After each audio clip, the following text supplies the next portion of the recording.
رسول تھے تو انہوں نے گپ شپ کی بات لے لی. کبھی کہتے ہیں تتخذنا ہزوا،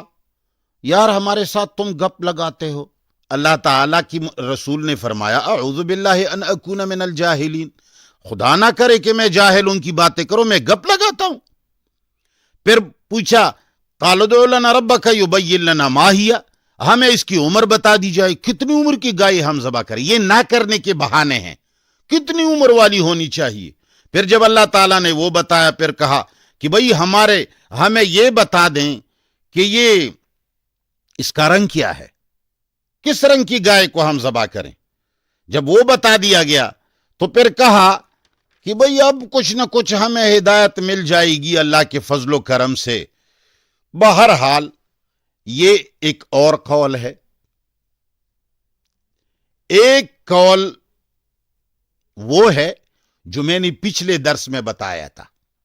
کہ یہود کی کتاب ہے ان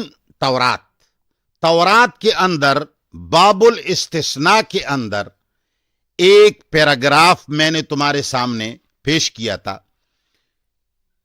کہ یہود کی کتاب میں باب الاستثناء میں لکھا ہوا ہے کہ یہود کے ہاں یہ قانون تھا کہ جب دو گاؤں کے بیچ میں کوئی آدمی قتل ہو جائے، جس طرح کہ مسلمانوں کے اندر بھی قسامے کا قانون ہے، لیکن وہاں اس طرح تھا کہ جب دو گاؤں کے بیچ میں کسی کو مار دیا جاتا ہے تو علاقے کو ناپ دیا جاتا ہے کہ اس گاؤں کے قریب آدمی مرا ہے یا اس گاؤں کے قریب آدمی قتل ہوا ہے. جس گاؤں کے قریب ہو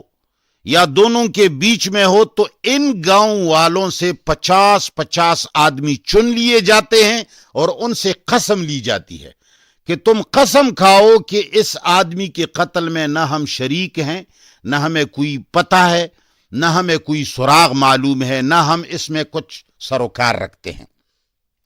تو یہی یہود کے باب الاستثناء میں لکھا ہوا ہے کہ ان کے ہاں قسامت کی قانون ایسا تھا کہ جب کوئی آدمی مر جاتا تھا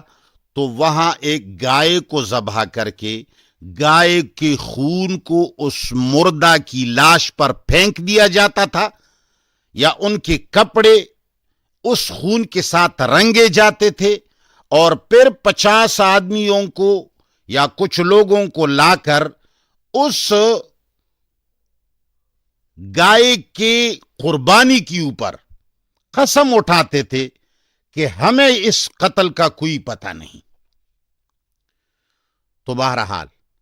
جس بھی طریقے سے ہوا ہو، میں نے تمہیں سارے طریقے بتا دیے. اب اللہ ہی کو علم ہے کہ ان میں سے کون سی بات صحیح ہے، اس لیے کہ میں نے تمہیں ایک بات پہلے سی بتائی تھی کہ رسول اللہ صلی اللہ علیہ وسلم جب دنیا سے تشریف لے گئے اور ان کے جو پکے ساتھی تھے اور ان کے جو اہل بیت تھے اور ان کے جو